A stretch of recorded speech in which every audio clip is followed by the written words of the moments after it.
good afternoon, everyone, and welcome to the Family Research Council. My name is Bethany, and I am the Student Interns and Lectures Coordinator here. It's my privilege to welcome former Congressman Bob McEwen here to speak to us about socialism. First, a few housekeeping items before we move on. If you're joining us via live webcast, welcome. We're glad you're with us. And don't forget, those of you who are here in person and joining us live webcast, we do archive all of our lectures, so please feel free to share this when it becomes available on our website. And those of you who are here in person, we will open the floor for questions and answers at the end of this lecture time. So keep that in mind as you're listening if you come up with questions. Like the Family Research Council, I was born in the year 1983, and that means that I'm part of a much discussed and often justifiably criticized generation called the millennial generation. And sometimes I wish it wasn't so, but since I can't control when I was born, I'm doing my best to instead sow common sense into my generation, partially through my work here with our interns, all of whom are also millennials. It's no secret that a fervor for socialism has swept our nation in the last year or so, and it's found especially fertile ground in the minds of a lot of our young people. Older Americans, on the other hand, are pretty consistently opposed to this fascination with socialism, which is partially, I believe, wrought by the entitlement mentality, unfortunately, of a lot of our younger people. And much of this seems to be linked to the fact that, unlike most millennials, a lot of our parents and grandparents actually remember the Cold War. They saw the inevitable consequences of this toxic ideology, and no matter how it has been repackaged recently, I believe they know it cannot somehow just be redeemed by being implemented in the United States. So what's the solution? I believe a great place to start is with accessible information about the reality of socialism versus the hype.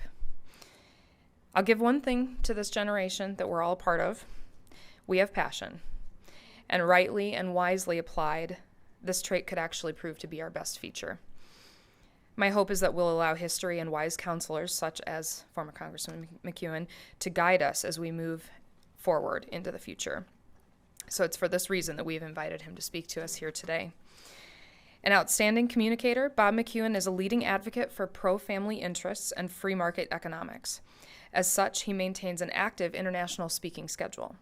The former Ohio congressman in conferences around the world uncovers the part that God and free enterprise have played in making America the envy of the world, stating, if we lose our appreciation for these two pillars of right and work, we will see the disintegration of the great American culture. Bob was chosen by his colleagues to be a member of the coveted Intelligence Committee and also the Rules Committee, which oversees all legislation in the United States House of Representatives. He was also a member of the U.S. delegation to the European Parliament for 10 years. Currently, he serves as the executive director of the Washington-based Council for National Policy. Bob and his wife Liz have 4 children and 6 grandchildren, and they make their homes in both Cincinnati, Ohio, and Fairfax Station, Virginia. Would you join me in welcoming?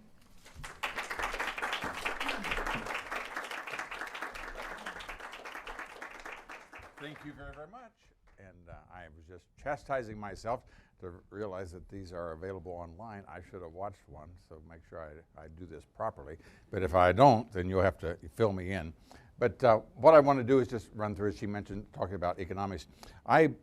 Basically, this country that we live in is a unique place, 4% of the population of the world, and yet 85% of the cost of global evangelism comes from this little spot. Half of the people on earth live on less than $2 a day. Half of those live on less than $1 a day. There are more people in China that live on less than $1 a day than exist in all of North America. Second richest spot on earth is Western Europe, France, Germany, Britain. In America, we have a level below which we will not permit a person to sink. That is, you come to this country, sit down on a park bench, put your feet up, gripe and complain, we will bury you with stamps for food, a roof over your head, a bed to sleep in. A person living in poverty in America. Heritage Foundation Rector study done every 24 months, the last 30 years. A person living in poverty in America is more likely to have a telephone, a television, an air conditioner, an automobile, eats more meat, and has more square footage space than the average resident of the second richest spot on earth, Western Europe. Now the question would be why? And it's important that we know the answer to that question, unless we're liable to elect someone who wants to fundamentally change America, and then we have no place else in which to go. It's really not very complicated. It's really quite simple. I'm going to clear my throat one more time.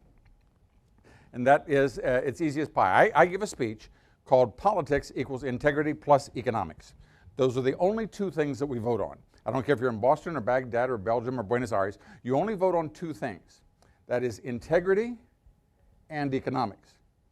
Now, conservatives believe in high integrity and low taxes.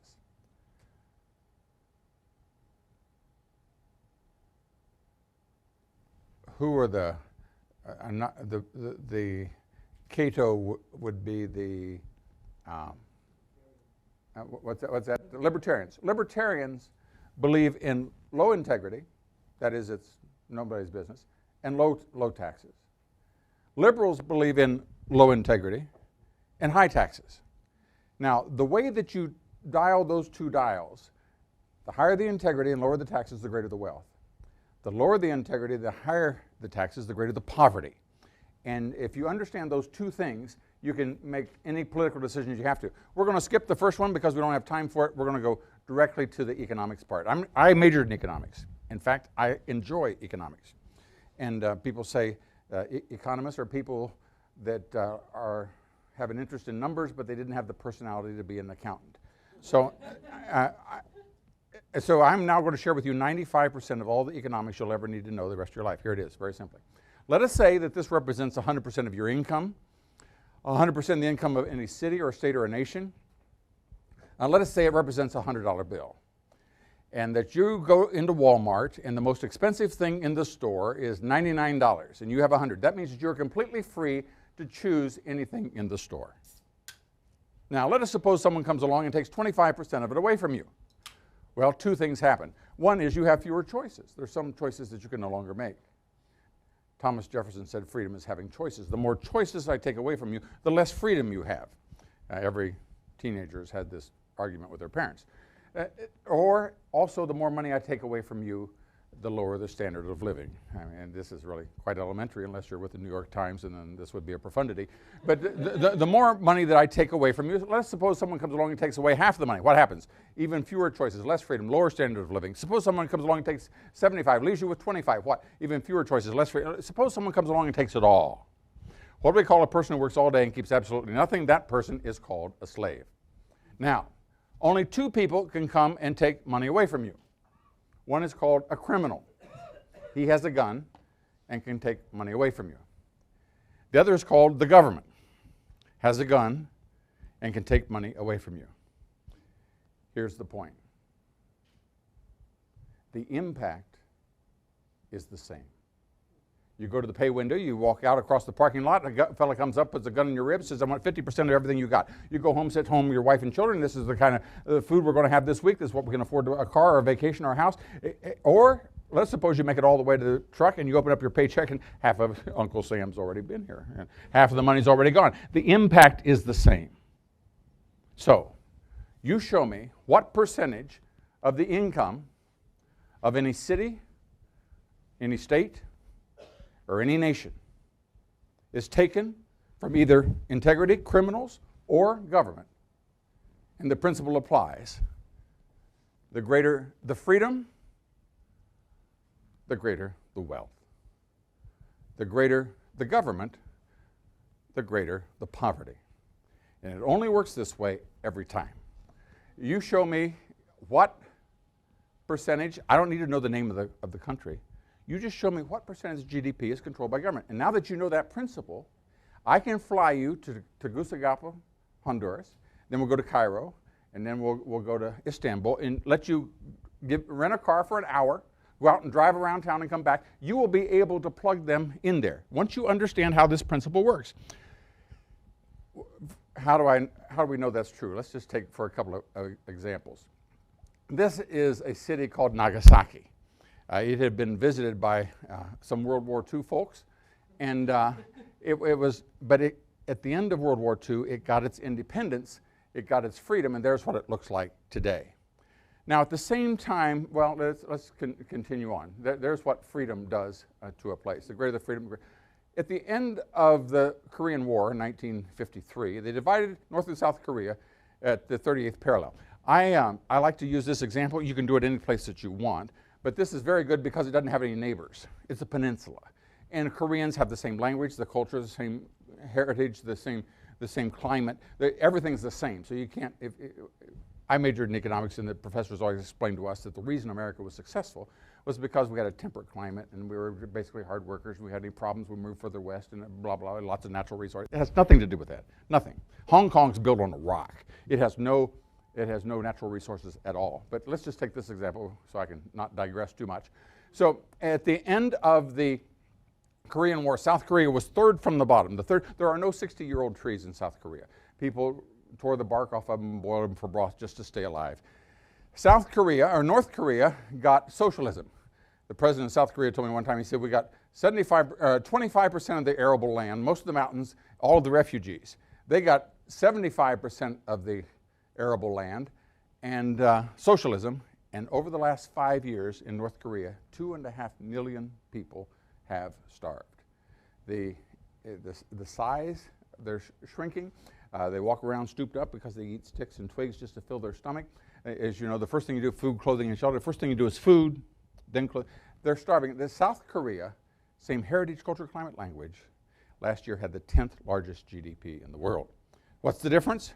Freedom makes the difference. Now, at the same time that South Korea got its independence, it was third from the bottom of all the nations on earth in poverty.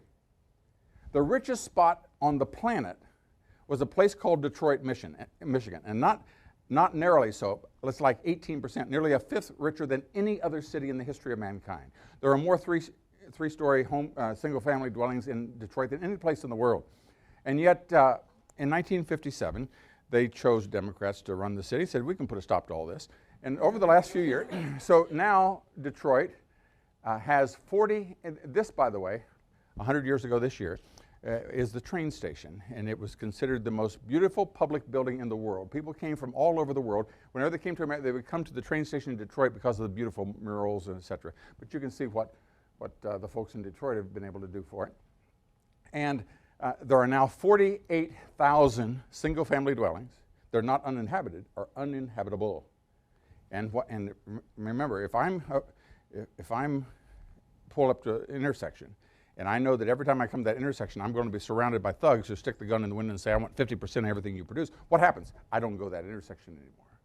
And when a city does that, people figure it out. So they leave, and the population of Detroit is now lower than it was in 1900. So you can, if you understand this principle that we've just discussed, you can make any rich place poor, or you can make any poor place rich. And if I were to leave right now, and you were appointed president of Nicaragua, you could make Nicaragua one of the richest cities in the world, and one of the richest countries in the world in 5 to 10 years, just because of the principle of understanding why freedom works.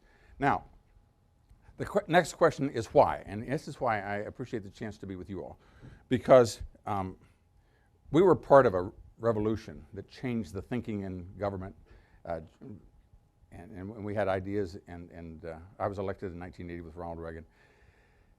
And now we have people who mouth those same principles, but they really don't know why. They say, we're for lower taxes, but they can't tell you why.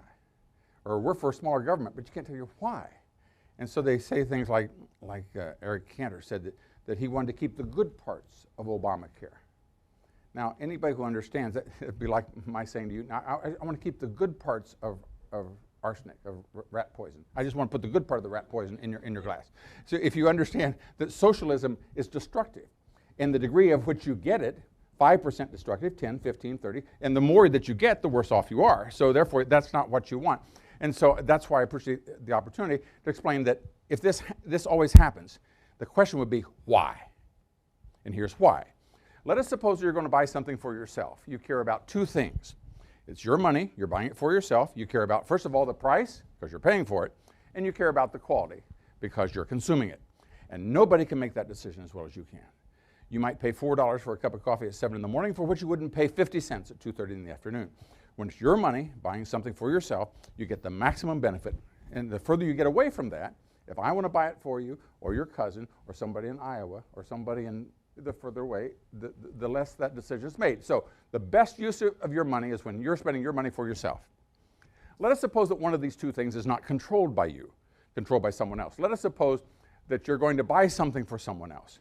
Do you care about the price? Yes, because you're paying for it. But you're a little more flexible on the quality. By the time it breaks, they'll be married for 4 years. They'll forget who gave it to them anyway. This will be fine. We've all bought things for people we never would have bought for ourselves. We've all received things as gifts we never would purchase for ourselves. We care about the price when we're paying for it. We're not as concerned about the quality. Let's suppose the other way around. Let's suppose we're going to consume it, but we're not going to pay for it. So the waitress comes along and says, would you like to have some orange juice? And you say, well, how much is it? And she says, well, it's $3 a glass. No, I'm fine. Oh, you got the pancakes. Well, it comes with the pancakes. Well, in that case, pour away. I'll take 3 glasses. You care about the quality if you're consuming it. You care about the quality, but you don't care about the price because you're not paying for it. Any father that ever got roped into an open bar at a wedding understands this program. Final example, and now we're going to come back and talk about this with healthcare in a second, but the final example is this. Let us suppose that where you work, everybody that comes to work late has to put $5 in the kitty. At the end of the month, they raffle the money off, and it's the last day of the month, and the boss says, John, see how much money's in there. You count out, there's $150. You say, yeah, buy something, we'll raffle it off at the end of the day. So you do that. You go to lunch, and you're coming back, and you forget about it, and you think, like, oh my goodness, I don't have time for this. And you look around, and there in the store window is a 6-foot-tall stuffed frog. And you go over and you check the price, $149. Oh, this is great.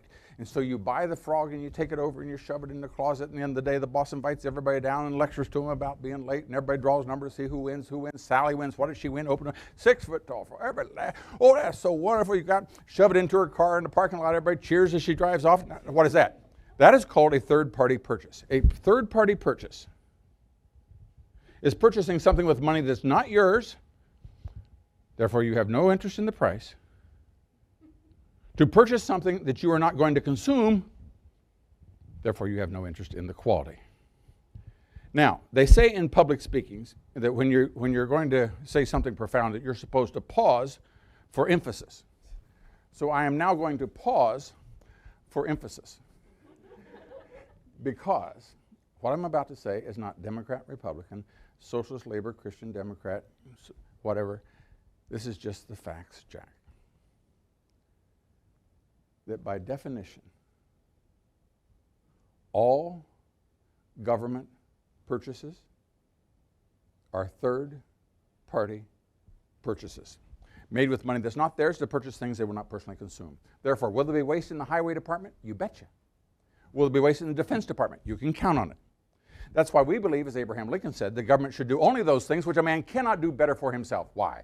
Because every time we take $1 from an individual to save and invest and use to the maximum benefit of themselves and their family and run it through a third-party system called government, we're in the process of making the nation poorer. I repeat, you show me what percentage of the GDP of any city, any state, or any nation. The principle applies. The greater the freedom, the greater the wealth, the greater the government, the greater the poverty. When I was in the state legislature, Ohio was #1 in new job creation, more than any other state in the union. Over the next 25 years, we increased taxes and regulated over and over and over until when the current governor took office, Ohio was 49th out of the 50 states in new job creation. And by the way, for the first time in history, Ohio Buckeyes were saying, thank God for Michigan. But nevertheless. Now, that's why you can, when you're the governor or the mayor, you can make any rich place poor or up and down. Now, whenever you see anything that's haywire in the marketplace, under freedom, if you need something, an entrepreneur will figure out how to fix it and provide you with what you're looking for. America, as I said, for thousands of years, people had hoped to someday fly. It was Americans that invented the airplane and the light bulb and the telegraph and the telephone, the global positioning system, the internet, put men on the moon, the air conditioner. Every year, Americans produce more books, more plays, more symphonies, more copyrights, more inventions than the other 96% combined. Question, because we're smarter than everybody else? Because we work harder than anybody else? Because we're freer. And this freedom that is being taken from us is causing our standard of living to falter as people do not understand the principle, which is why I appreciate your being here.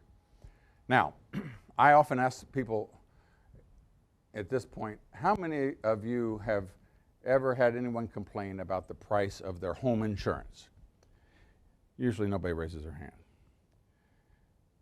And I said, well, what happens if they did? What's the first thing you do? He said, well, here, try my guy. We don't complain about our home insurance or car insurance or life insurance, but health insurance is all fouled up. And whenever you see something in the marketplace that's fouled up, there's only one place you can look: government. You might have been told that the reason that one of the reasons you need socialism is to prevent monopolies. You cannot have a monopoly without government, period. Monopolies, only way you can have a distortion in the economy is if government does it. I cannot make you buy a $12 hamburger. I cannot make you do that unless I can cut a deal with the city council to make sure that no one else in the stadium can sell hamburgers but me, and have the police at the door when you go through to go through your purse to make sure you're not bringing anything. And after you're there for 4 or 5 hours, you're desperate for a hamburger, then maybe I can sell you a $12 hamburger. But in a free market, if I have a $12 hamburger, the next day somebody comes along and says, I can do that for $2, and I'm out of business. So the only way that you have these distortions is government. So whenever you see a distortion, look for government. What's the government in healthcare? 1941, December, America was attacked. December 7th at Pearl Harbor. America had the 17th largest army in the world, smaller than Romania. And we had to go to war. In 1942, everybody signed up, 6 million men immediately. And as people began to gear up to go to war, people said, politicians wanting to do good, said, if people are sacrificing their lives and their limbs, then we should sacrifice as well. And so therefore, there should be no pay raises during the war. Everybody should wage and price freezes. Well, that sounds good. Politicians can say silly stuff that sounds good. But immediately you get problems. If McDonnell Douglas wants a new engineer that's living in Illinois, how do you get him to move to California if you can't pay him anymore, et cetera, et cetera, et cetera? And besides, the organized labor goes into FDR and said, well, this isn't very bright. He said, we're taking money out of your pocket every week, and now you're telling us we can't negotiate anything more for them? And so that's not good for us. If it's not good for us, it's not so good for you either, FDR. And so being a liberal means never having to say you're sorry. So you don't back up and say, I made a mistake. You come up with a solution. And the solution was this. You can look it up. It's Executive Order, I think, 9280, in which Franklin Roosevelt said this. He said that if you negotiate to have the employer purchase your home, purchase your life, if it purchases your health insurance. If you will negotiate to have the employer purchase your health insurance, we will not count it as a pay raise. And we'll give the deduction to the business. So everybody's happy, the business got the credit, and you got a benefit without having to as well. And by 1945, in 1942, 5% of the people had someone else purchasing their health care for them. And by 1945, 85% of Americans had someone else purchasing their health care. So, do you care about the quality? You betcha. America has the best quality in the world. If you go to Minnesota, to where the Mayo Clinic is, it'll come to me in a second. Anyway, one of the finest airports in the world. Why? Because all those sheikhs and those billionaires from around the world, they fly up there for their health care.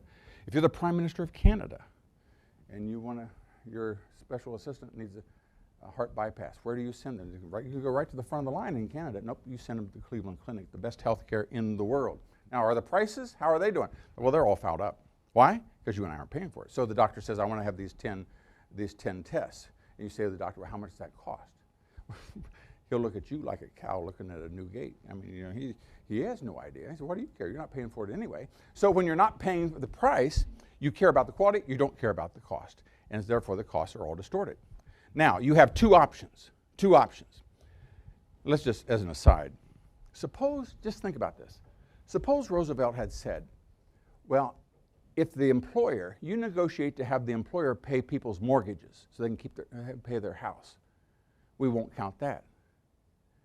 Well, here we would be 70 years later having their employers pay for their mortgages. And then these politicians, yahoots over here, would say, well, isn't that awful? When you lose your job, why? You lose your house, you don't have anybody pay your mortgage. Isn't this terrible? Yes, that'd be dumb as a post. That would be idiotic.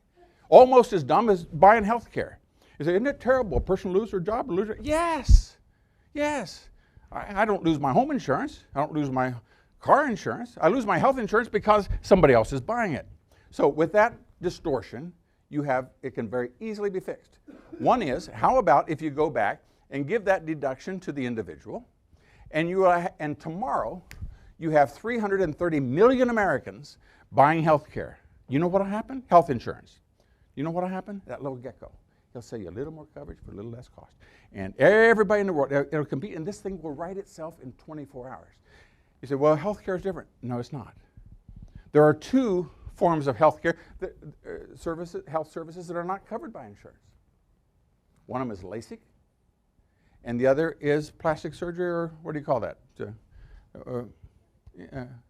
Cosmetic surgery. Neither one of those are covered. What has happened? The quality has skyrocketed, and the prices have collapsed. I think now it's less than $500 an hour. I remember when it was $5,000 to $7,500 an eye to get LASIK surgery. The marketplace, if we had hospitals competing, this thing, and you had insurance companies, you could buy it any place. But when you're not buying it, then you find 2 or 3 insurance companies go together, and they set out the market. I think in Alabama there's only 1 place you can buy it. In Ohio I know there's only 3. And so the destroy of the competition, they set up their deal, and the thing is all fouled up. Now, the other alternative is, rather than have individuals have it fix it, is what if you're a good socialist and you say, why don't we have those compassionate folks down at the Bureau of Motor Vehicles? You know, those good folks where you take a number and sit for 3 weeks? You say, why don't we have them? You know, they organize things so well, Social Security, and they keep track of things. So why don't we have them run our healthcare system? So there's the 2 options. On the left, you have government take it all over. On the right, you have freedom. We're caught in the middle at the moment, and it's essential that we have staffs and members of Congress that understand why this works. Because the other team does know why it works, because watch this. October 2010. Quote, this is 2 paragraphs out of his speech. Those on the left believe that the only way to fix the system is through a single-payer system like Canada's. Now, at that point, the Democrats are so excited, they're standing on their chairs, clapping and cheering. He's got to wait for them to settle down. And he says, where we would severely restrict the private insurance, loss of freedom, and have the government provide coverage for everybody. Cheer, cheer, cheer. That would get you a standing ovation on most college campuses because they have no idea that government has nothing. It doesn't first steal from someone else and make the other person poor. Next sentence. On the right are those who would argue that we should end employer-based systems and leave individuals to buy health insurance on their own. Poor little devils. They couldn't do that on their own. So a government has to help them. Now there it is. He understands. The left understands what it is. Just a little aside, the first bill I introduced as a member of Congress was to do that, by the way. And we got it through the House, went to the Senate, and Dole cut a deal to allow half, 50% deduction, and then over time it's all diminished again. They're back in the soup where they were. But nevertheless, you understand. Now, 5 more minutes and we'll conclude. So that you understand how that when government does it, you have less service. Now, why? How is wealth created? I promise you, 90% of members of Congress cannot answer this question. Picture this. There's a car going down the street out here. There are 2 ways that I can get money out of that person going down the street. One is called free enterprise. Free enterprise is where I stay awake nights figuring out ways to do something good for that person, such that they'll slam on their brakes, pull in the parkway, so you're going to clean my car and wash it and sweep out the carpeting and clean the dashboard. I would much rather have that than have this $10 bill. Or I'd much rather have that pair of shoes than this $50. A global position, I never get lost again. I'd much rather have that than have this $200. And under free enterprise, we develop ways to do something good for the person such that they make an exchange, which at the end of the exchange, they are both better off. And if not, they don't make the exchange. At the end of the exchange, they are wealthier than they were before. So, let's hit it again. You got a farmer with a pile of wheat. You got a baker over here with 10 empty ovens. The baker says, if I had his wheat, I could make donuts and sell them in the morning and go to bed. The farmer says, I don't need all this wheat. If I had his money, I could buy a new airplane, put a roof over the barn. And so the two of them come to an exchange, which at the end of the exchange, they are both better off. They have created wealth. And that's the only way that wealth is created. And you cannot hire a person unless you have the wealth with which to do it. And as the farmer does that successfully, he then figures out, I can take some of this money, instead of buying a new tractor, I'm going to hire this guy, and we're going to farm another 100 acres over here. And as he proceeds to create wealth, he can then hire people and create jobs. I said there were two ways to get money out of him. The other is called socialism. That's where I come over and I just take it. So you stop at the street light, I put a gun in the window, I want 50% of everything in your purse. I take it away. Now, question number one, have I created any wealth? No. Have I redistributed wealth? Sure enough, from that person to you. But I haven't created any wealth because the degree to which I benefit is the degree to which she is diminished. Therefore, if I'm a criminal and I steal the money, can I create a job? Nope, because I've not created any wealth. We might steal from each other, but we haven't created any more than was there in the first place. Therefore, we cannot hire anyone. Let's don't call him a criminal. Let's call him a congressman. And he comes over and he takes the money. Has he created any wealth? No. Has he redistributed wealth? Oh, Hillary and Bernie are talking about it all the time, the way wealth is distributed. That's all Obama talks about, just redistributing wealth. What is redistributing? That means you steal it from one person and give it to a person who has political power. Therefore, since you have not created any wealth, can a politician create a job? No. It's impossible for a politician to create a job because he doesn't have anything he doesn't first take from someone else. And so you remember when they came in and they're going to have cash for clunkers.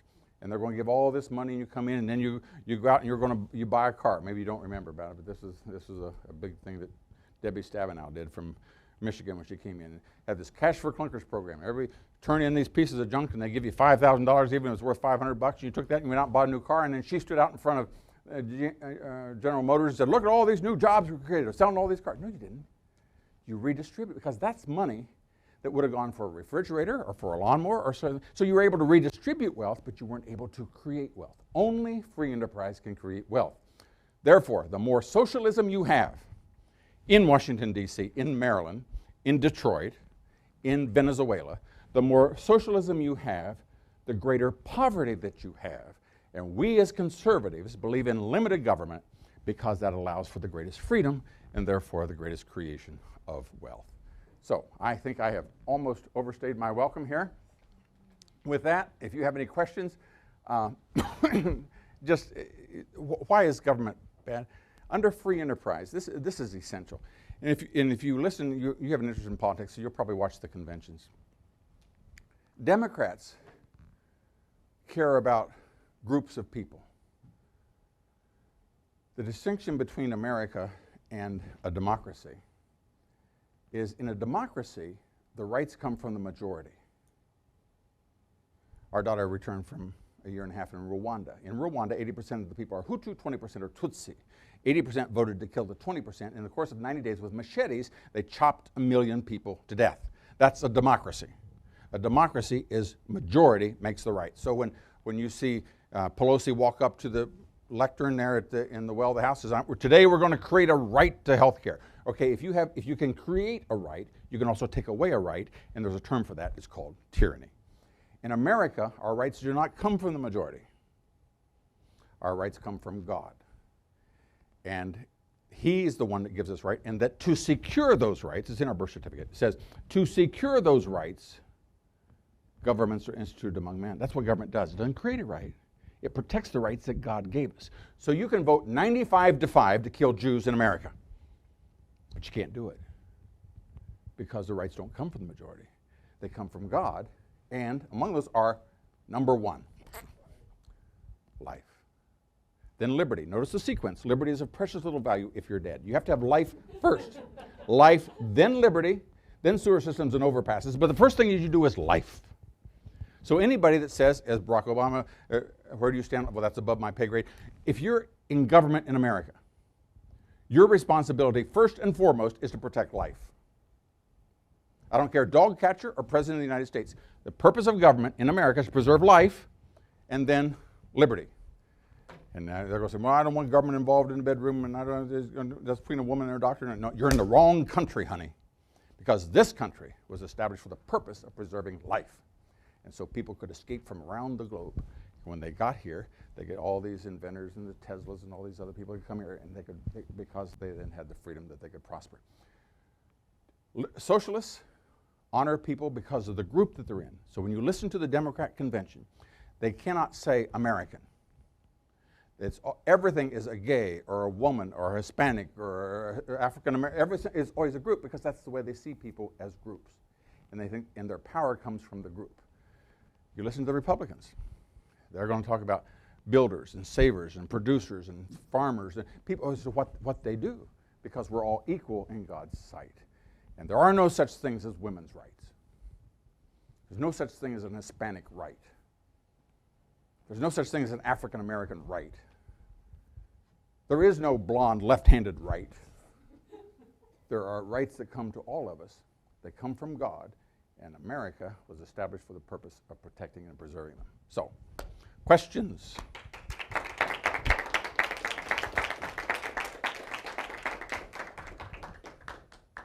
I put you all to sleep, I know. Yeah.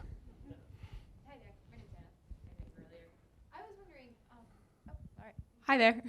Thank you so much for coming and speaking. My question was, you mentioned that you think people in government understand what they're doing when they take money away from other people.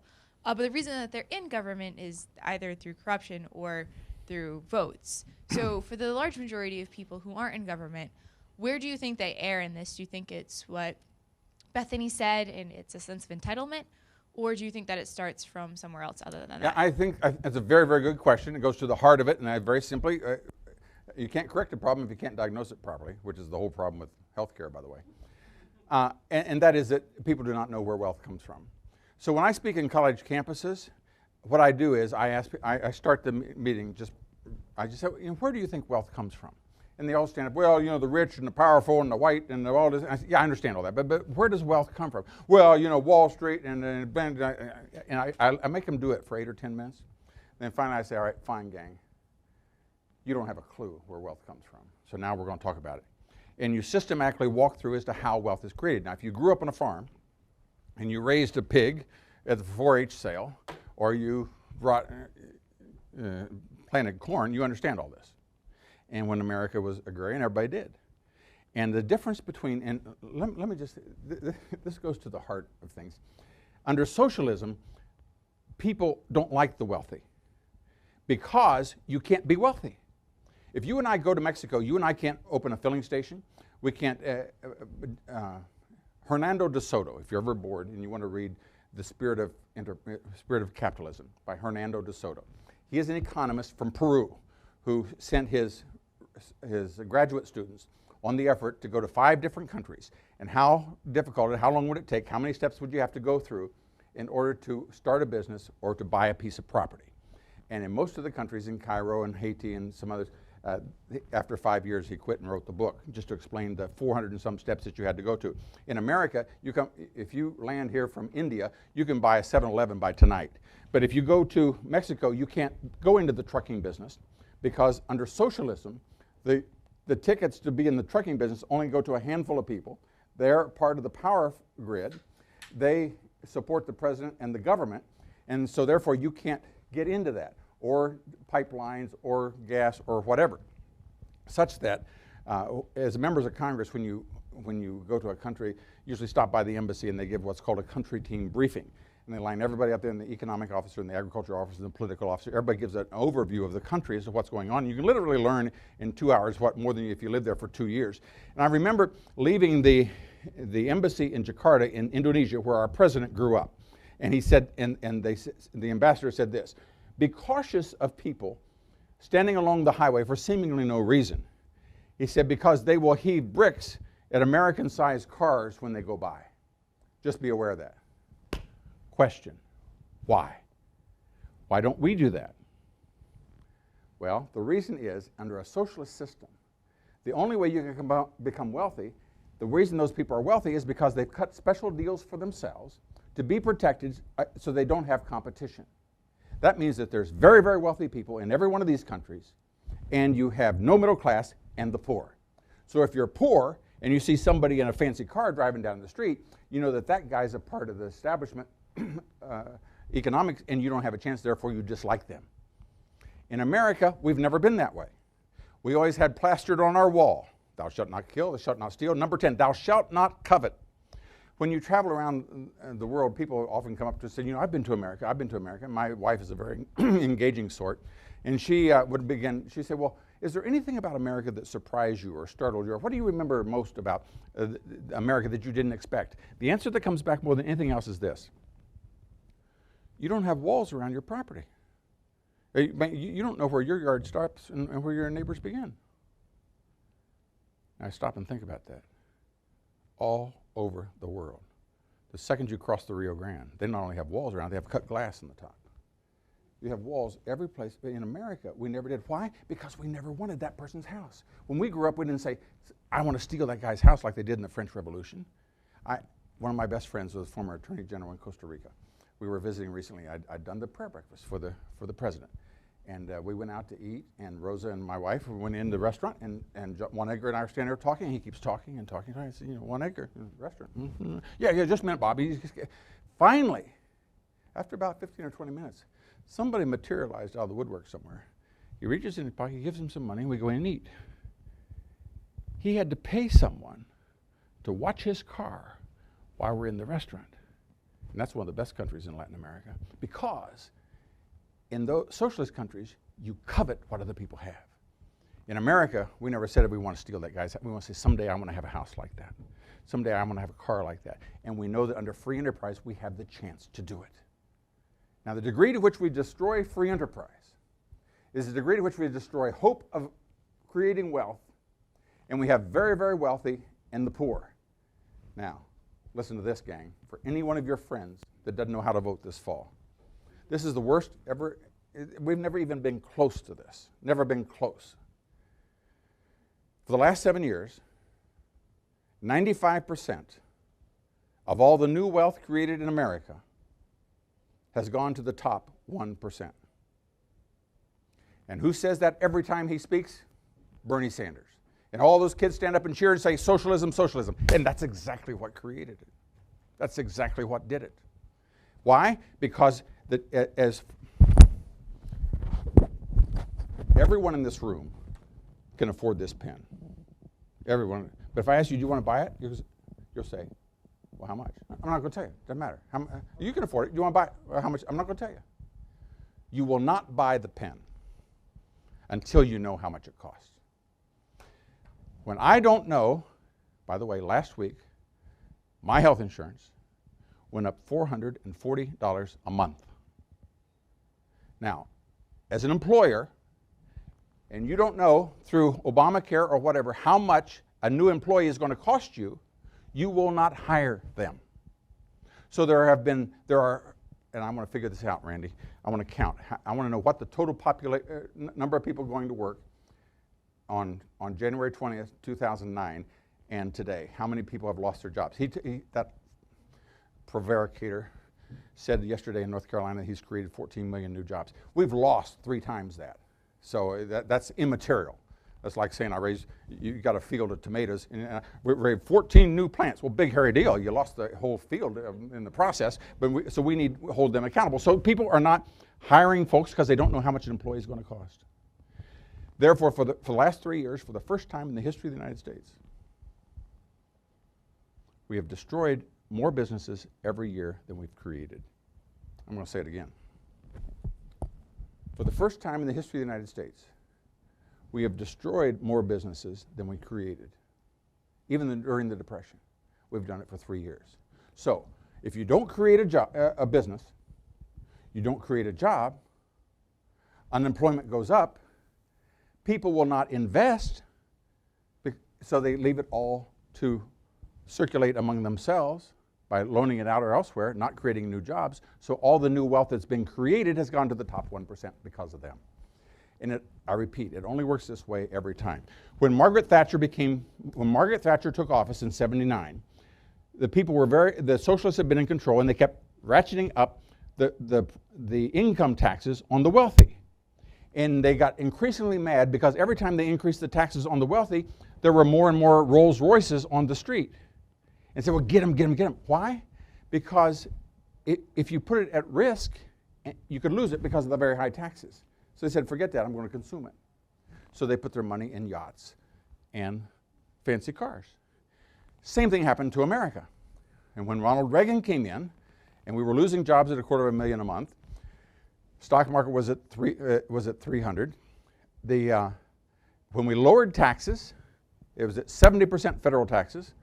In Ohio, for example, it's 9% state, 3% local. So you're talking 83% taxes. So if I invest and I risk and I win, I get 17 cents. Or I could lose it all. So when Reagan came in and we went from 70% down to 28% taxes, plus 10, now you're up to about 50% taxes, which means that if I hit, I get to keep half of it. So more and more people took money out of land and out of gold. So gold went from $800 an ounce down to $300. Took out of gold and put it back in the capital and financial markets. So the stock market went from 300 up to over 1,000. I happen to be sitting with Reagan at the moment when they came in and gave him a little sheet of paper. I thought, is the world blown up or what? and he looked, he said, stock market just went over 1,000. As we began to create wealth, and listen to this. By the way, the same stuff in the late 70s, it was the same thing. When Democrats running things in the ditch, they always say, well, there's nothing you can do about it. You can't, New York is ungovernable, and it's just the way it is. And so everybody talked about under Jimmy Carter, the presidency was too big for any one man and all that. Well, it was too big for him, obviously. But nevertheless, as we began to do those things, listen to this. Between 1980 and 1989, 3 out of every 4 jobs, 3 out of every 4 new jobs created on this planet were created in one country, the United States of America. Now, where were we in 1980? We had a collapsing economy. Jimmy was on there with his little sweater. He was saying we should learn to live with less. Wear your sweater, ride your bicycle. America's coming to an end next Tuesday a week. I was in the state legislature. We were running out of natural gas.